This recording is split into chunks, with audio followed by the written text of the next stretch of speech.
So we move now to our next presenter, Naveed Sheikh, who is speaking on the vicissitudes of the Hizmet Episteme, from paradigm to Pariah.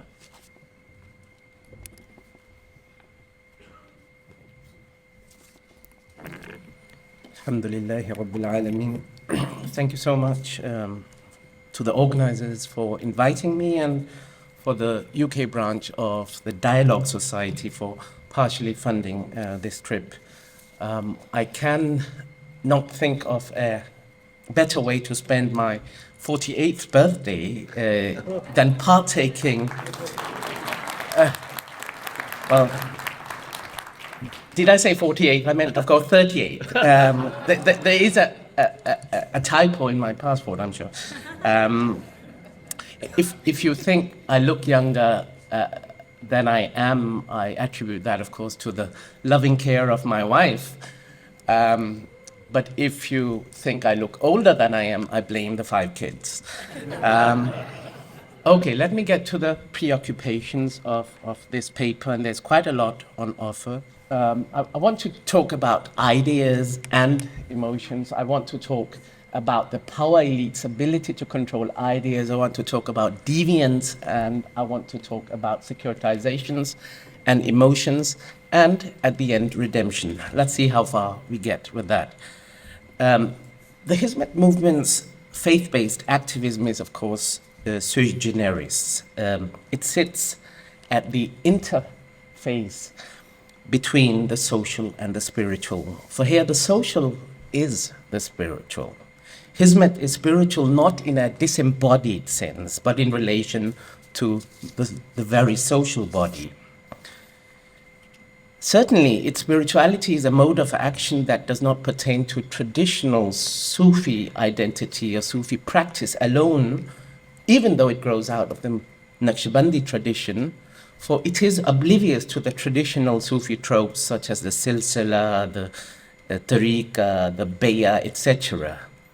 Hizmet's spirituality, on the other hand, is foremost what we might term practical ethics, a form of futuwa, a modern form of chivalry.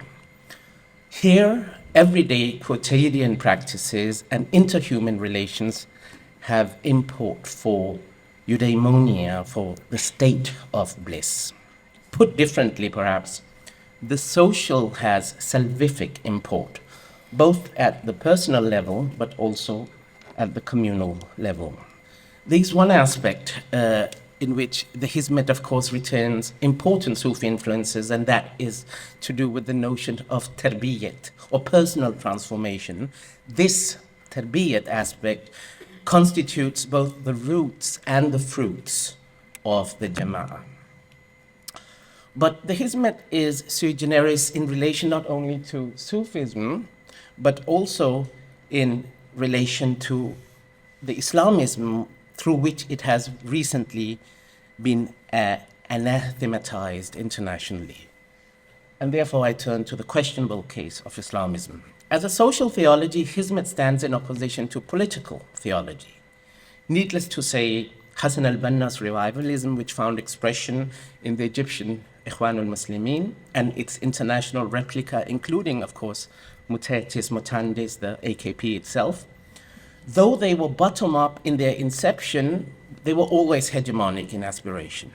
Even if Islamism described itself in counter-hegemonic terms in relation to erstwhile colonial powers, it sought to establish a new hegemony of ideologized faith designed to rule.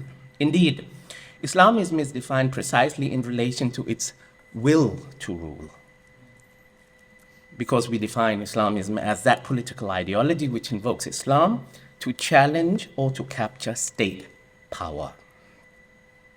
The irony is, of course, that by Islamists making precisely power the yardstick of success, in that entailed a validation of the principle of political coercion. It's inbuilt in the ideology. This is part of what I refer to genealogically, of course, as the post-colonial stress disorder. The subaltern subject, in order to dislodge the hegemon's dominance, had to mimic the latter's coercive ethos. It was only via this mimesis, or this mimicry of the colonial power they so resisted, that Islamism could be ascendant. The irony cannot be lost on us that the binary other came to define Islam, either by means of direct dictate or by means of mimesis, by means of mimicry.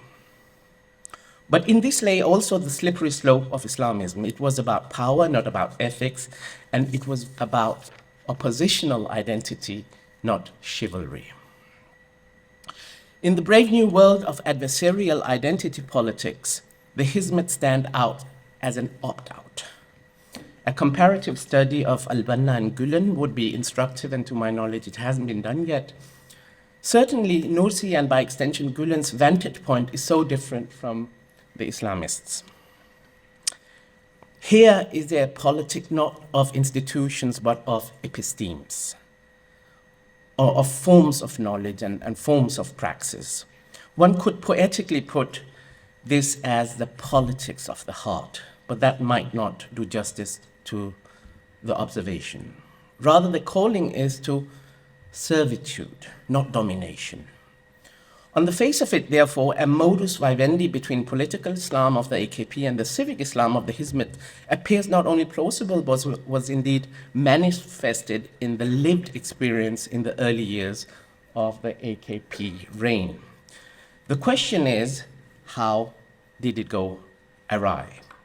How and why the relationship deteriorated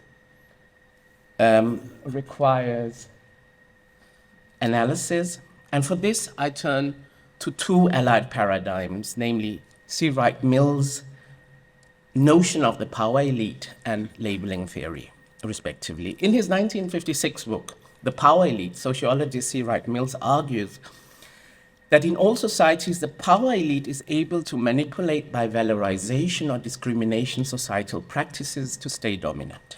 This goes for societal norms too. It is the power elite that gets to determine what criminal conduct it is, and more importantly, who the criminal is. The power elite is not only constituted by power, it generates power to decide right from wrong.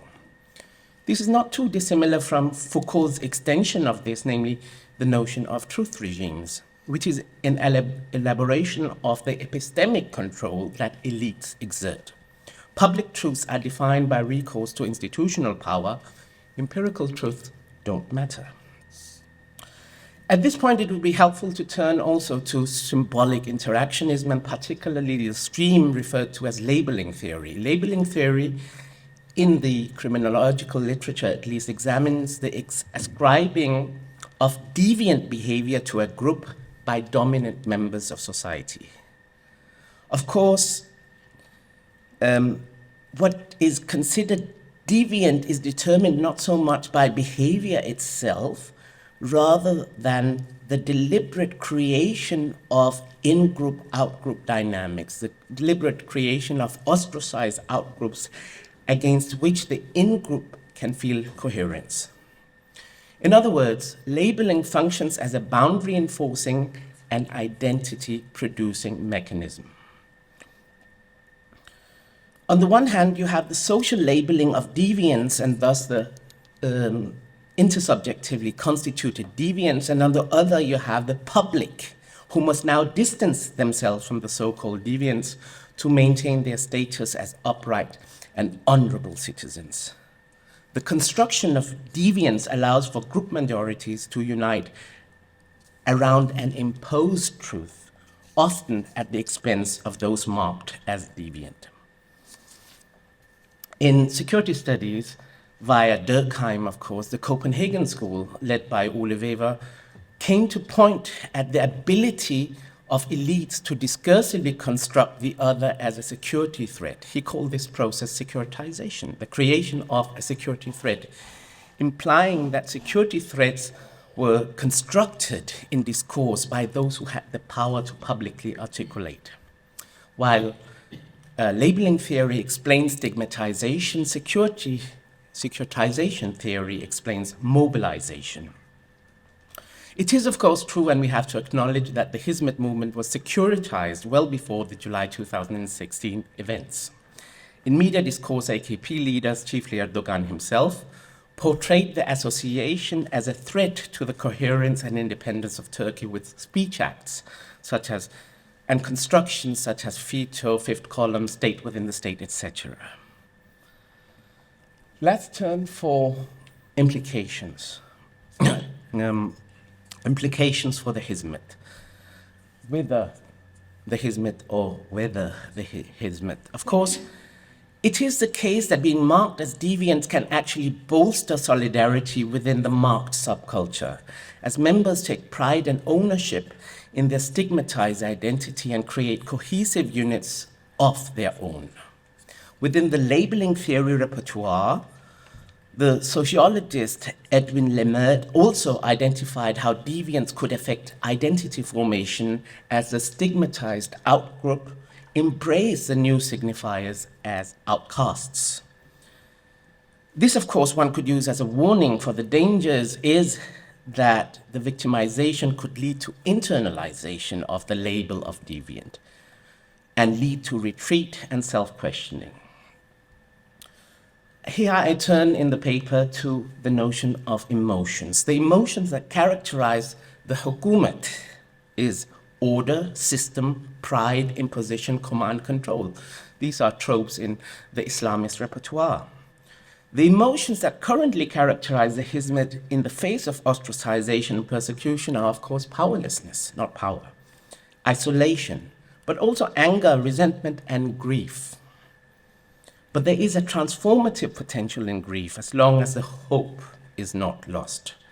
In their moment of grief, Hizmet must seek solidarity, but also seek to raise the banner of solidarity and justice with other communities of persecution and those marginalized, the weak, the downtrodden, the silenced, and the voiceless.